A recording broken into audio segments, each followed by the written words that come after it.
le résultat soit sans ambiguïté.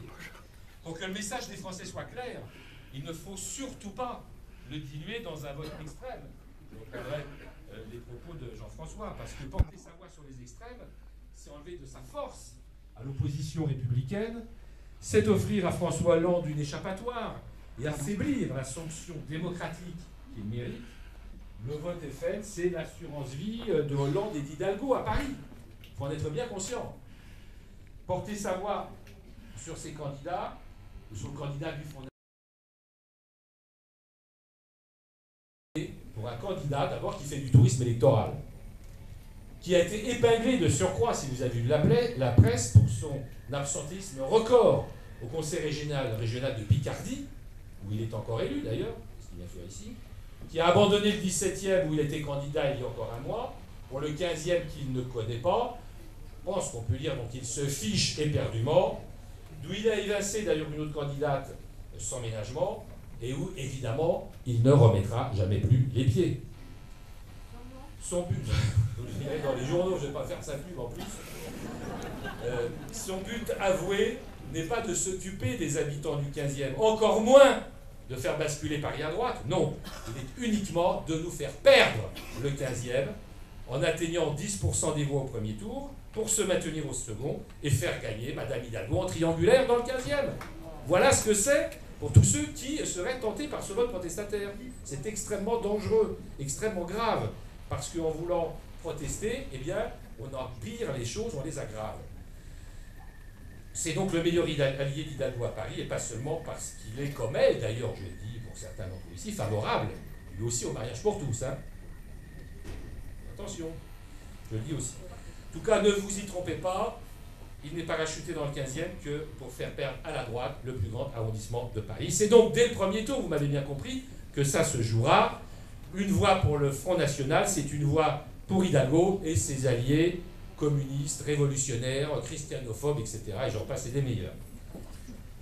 Alors nous, avec Nathalie Kosciusko-Morizet, nous avons une femme de talent, et même, on pourra le dire, de caractère, qui a déjà exercé des fonctions ministérielles, parlementaires, qui est au rang d'ailleurs des espoirs de la droite sur le plan national, qui a du souffle, de la densité, ajouterais-je, beaucoup de courage, oui. Je voudrais rendre hommage ce soir à son courage face à la scandaleuse et injuste campagne de dénigrement sans précédent dont elle est l'objet dans la presse depuis quelque temps. Or, elle a un vrai projet pour Paris, qui rompt avec les années de la Noé Hidalgo et qui place les classes moyennes au cœur de ses préoccupations. C'est en étant au service de nos concitoyens, en leur montrant notre efficacité sur le terrain, que nous parviendrons à regagner leur confiance, pas en gesticulant ni en hurlant. Démontrons tout simplement qu'on vit mieux dans une ville administrée par l'union de la droite et du centre que par l'alliance du Parti socialiste, du Parti communiste et la Ligue communiste révolutionnaire, qui fait exploser les impôts locaux, fuir les entreprises et abandonne les quartiers au communautarisme et à la délinquance. Allons à leur rencontre en amplifiant notamment nos opérations de porte-à-porte. Et là, je compte sur mes amis pour faire du recrutement ce soir, pour vous porter volontaire, sous l'autorité de notre directeur de campagne, Daniel Georges Courtois. Modeste sur le dernier rang, voilà, lui, il est modeste sur le dernier rang, mais c'est lui qui travaille, puisque c'est le directeur de campagne, conseiller de Paris, assisté d'ailleurs de nos deux délégués de circonscription de l'UMP, Jean-Baptiste Magui et Laurent Ratapé.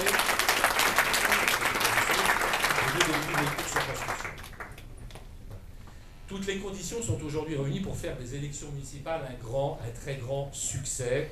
C'est la première étape de la reconquête, c'est maintenant que tout va se jouer. Alors quelques mots sur le 15e. Lors des élections, enfin sur le plan municipal, si bien, lors des élections municipales de 2008, vous avez accordé votre confiance à la liste que j'ai conduite avec Jean-François, et depuis nous écrivons avec vous, jour après jour, le renouveau du 15e.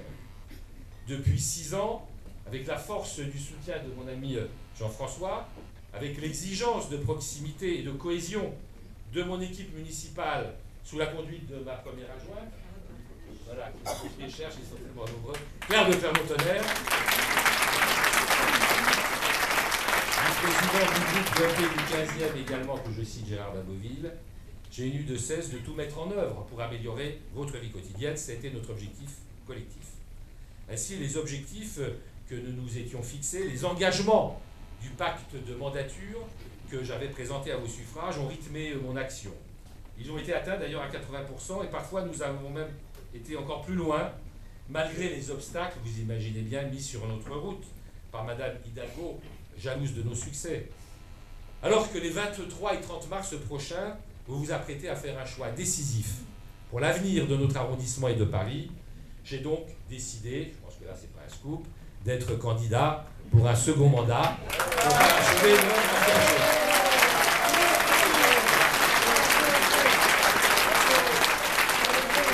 Vous avez du suspense, hein. Ma fidélité, mon engagement total depuis des années pour notre arrondissement m'ont permis, je crois, d'en bien saisir l'esprit, de connaître les besoins et aspirations de tous ceux qui ont choisi d'y résider ou d'y travailler. Nous voulons préserver le 15e que vous aimez, que nous aimons, sans pour autant, bien sûr, l'enfermer dans un conservatisme qui conduirait à l'immobilisme. C'est un programme équilibré, élaboré à partir de mon expérience, de notre bilan, de notre connaissance des dossiers, de nos contacts quotidiens avec les habitants du 15e, que je vous présente, où chaque quartier a sa place, quels que soient ses atouts ou ses difficultés. Investi par l'UMP, l'UDI, le MoDem, le Parti chrétien-démocrate, la liste de larges rassemblements que je conduirai sera mandatée pour vous aider à mieux vous loger, quelle que soit la taille de votre foyer, à faire garder vos enfants, à accompagner vos aînés, à vous sentir en sécurité grâce à une nouvelle police de quartier, à vous divertir, à vous déplacer, à circuler, à stationner plus facilement, à améliorer la propreté de votre rue et à étendre encore davantage les espaces verts. Le slogan que notre équipe a choisi pour un 15e qui vous ressemble traduit notre volonté de tout faire pour permettre aux familles des classes moyennes de se maintenir dans le 15e et devrait-on plutôt dire aujourd'hui pour qu'elles y reviennent. Ce sont vraiment deux visions du futur du 15e qui s'opposent totalement et que vous aurez à trancher. Un 15e fait d'équilibre, d'harmonie, de respect de son identité et de modernisation utile et raisonnable, d'un côté, vous avez compris duquel, de l'autre, un 15e qui, je vous le confesse, ressemblerait à certains départements de la petite couronne où se développe communautarisme, repli sur soi, précarité et insécurité, comme la Seine-Saint-Denis pour ne pas la citer. Le choix doit être clair. Quand Mme Hidalgo soumet avec M. Delannoy les Parisiens depuis 2001 un véritable choc fiscal, sans épargner les entreprises et les commerçants, dissuadés de s'installer à Paris aussi bien par le prix de l'immobilier que par le poids de la fiscalité, nous disons-nous qu'il est temps de renoncer à toute augmentation des impôts locaux et des taxes pendant la prochaine mandature.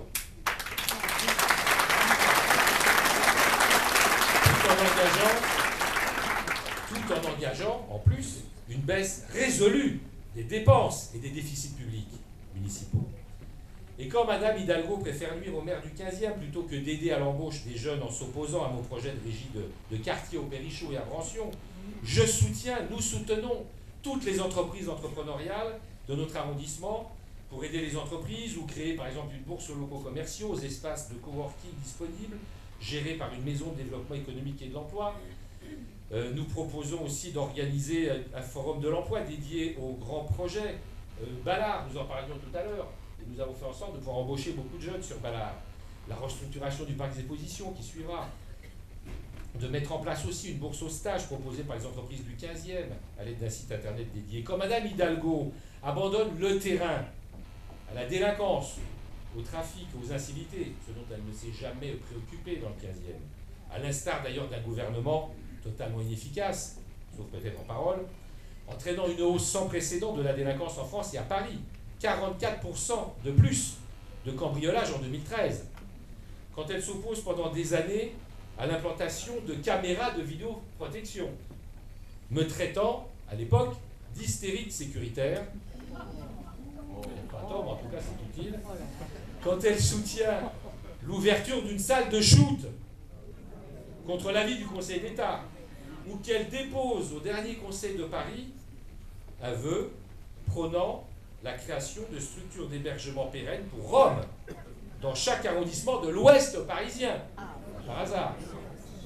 Plus, en prime, une aire de stationnement pour caravane de gens du voyage, dans le 15e, en face de l'hôpital Pompidou. Et que rien n'est fait non plus pour assurer la sécurité dans les ensembles immobiliers sociaux sensibles où les habitants subissent trop souvent la loi des bandes et des trafics, ce que nous constatons régulièrement quand nous y allons avec Jean-François, Hubert, Martinez et d'autres, Lisa Ferrat par exemple.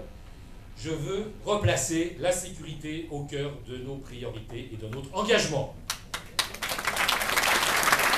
Alors, ce n'est pas que des paroles.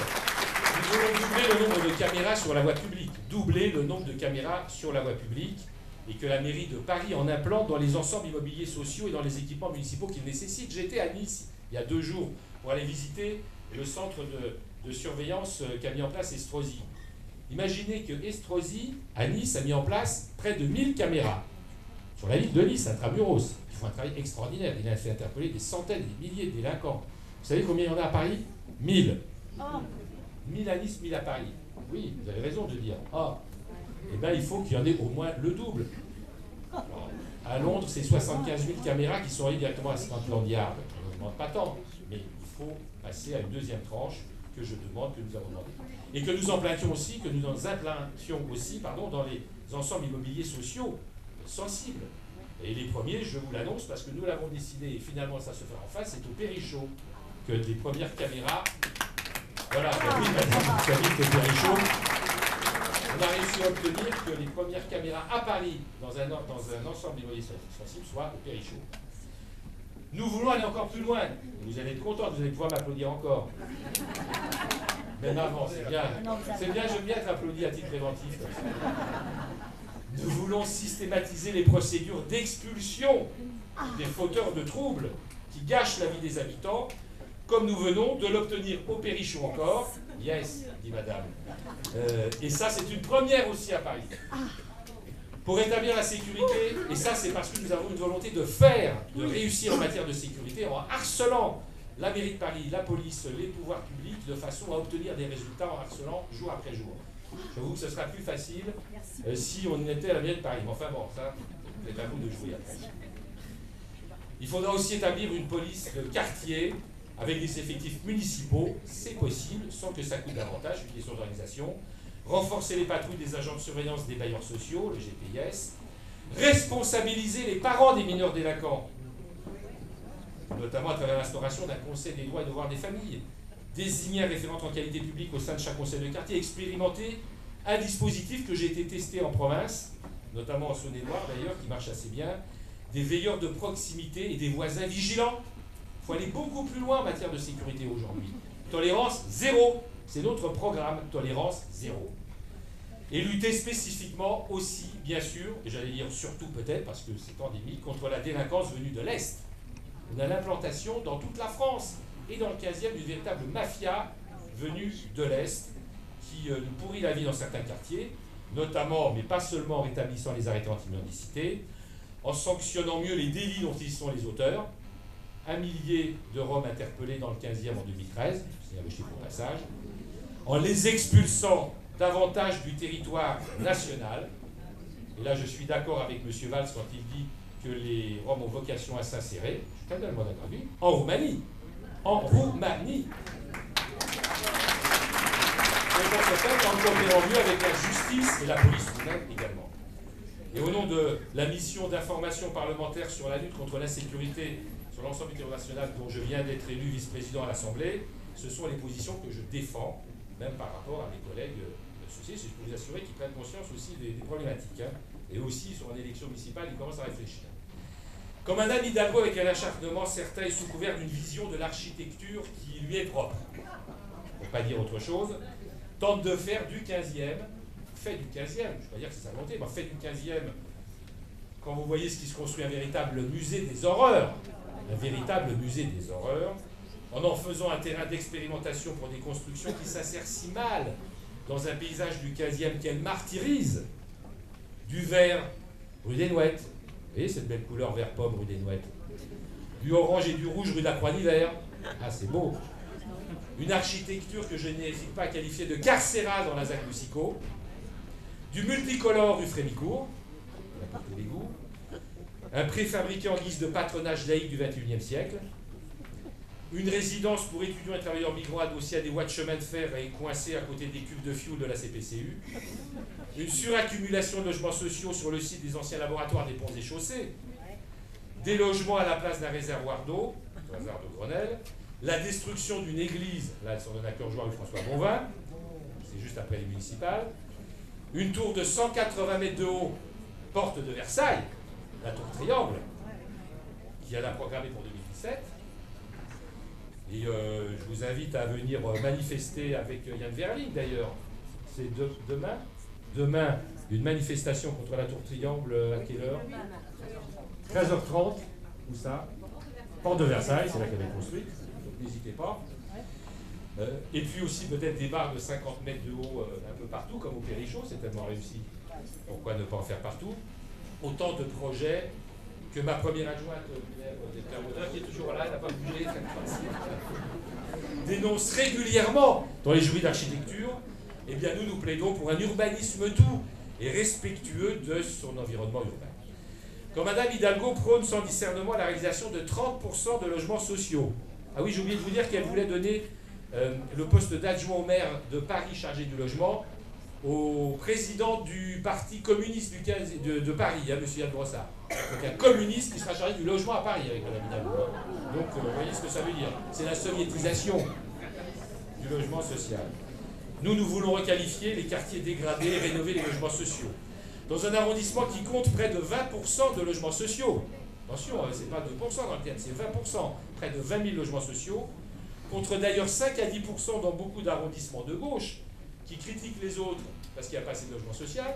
Et bien la moitié des arrondissements de gauche, dans le centre notamment, entre 5 et 10% de logements sociaux, notamment celui de Madame Duflot, que nous avons interpellé à l'Assemblée nationale sur la loi logement. Je vous avais, Madame Duflot, vous donnez maintenant 25% de logements sociaux. Vous voulez faire passer de 20 à 25% le nombre de logements sociaux construits dans les villes. Et dans votre propre arrondissement, vous avez été élu dans le 11e, il y a moins de 10% de logements sociaux. Alors qu'est-ce que vous faites? Pourquoi les construire dans les autres arrondissements, continuer à augmenter le nombre, quand ils n'en peuvent plus, qu'il y a trop d'accumulation, alors que vous ne respectez même pas la loi que nos contents de faire voter, vous voulez encore aggraver? Voilà ce que fait le gouvernement. Eh bien, nous proposons de réserver la totalité des logements du 15e arrondissement, comme chacun fait, à ceux qui habitent ou travaillent dans l'arrondissement. Moi, je n'ai pas l'intention de reloger la Seine-Saint-Denis dans le 15e, je le dis tout de suite. Et de fixer comme condition à toute construction sociale nouvelle la réalisation de 50% de logements de plus de 2 pièces pour les familles et de logements intermédiaires, 50% de logements intermédiaires pour les familles des classes moyennes, de mettre en vente aussi 20% des nouveaux logements à un prix inférieur de 25% à celui du marché, de réserver une partie du parc locatif social à l'accession à la propriété, l'accession sociale à la propriété, que M. Delannoy et Mme Hidalgo ne veulent pas, et de relancer l'offre d'appartements à loyer maîtrisé, aujourd'hui délaissés. La sous-location de pièces de chambres aux étudiants sera encouragée dans les logements sociaux. La loi le permet. Et une nouvelle résidence étudiante aussi, parce qu'il faut penser aux étudiants, sera construite rue du Colonel Piravia. Et parce que la mixité sociale est la condition sine qua non du vivre ensemble, moi je dis, nous disons qu'un seuil maximal, c'est bien la mixité sociale, mais qu'un seuil maximal de logements sociaux soit fixé par quartier, contre la ghettoisation dont se plaignent les habitants de ces quartiers. Pour eux aussi, et c'est vraiment une priorité, et contre le sentiment d'abandon de beaucoup de locataires sociaux, nous lancerons un grand plan d'entretien des parties communes et de rénovation des appartements, des immeubles sociaux dégradés, et nous engagerons la requalification des secteurs à l'urbanisme vieillissant, Périchot, Parc Falguer, Porte-Brancion, Frères Voisins, Fronten, Modigliani. L'indispensable accompagnement social des centaines de personnes en grande difficulté d'insertion, que la mairie de Paris a relogé dans nos quartiers depuis 2001, et qui m'ont notamment conduit, il faut que vous le sachiez, à ouvrir chaque année, depuis que je suis maire, un nouveau centre d'accueil d'urgence et d'hébergement d'urgence pour personnes en grande précarité, doit être considérablement renforcé. Et je sais que Sylvie Serra, qui est adjointe auprès de moi en charge de la solidarité, est très attentive sur ce sujet, comme doivent être réalisés les équipements collectifs nécessaires à leur épanouissement, notamment les crèches, les écoles, les équipements sportifs et culturels et les espaces verts qui manquent cruellement. C'est le maintien de l'équilibre sociologique qui caractérise notre arrondissement et auquel vous êtes, comme moi, si attaché, qui est en jeu. Quand Mme Hidalgo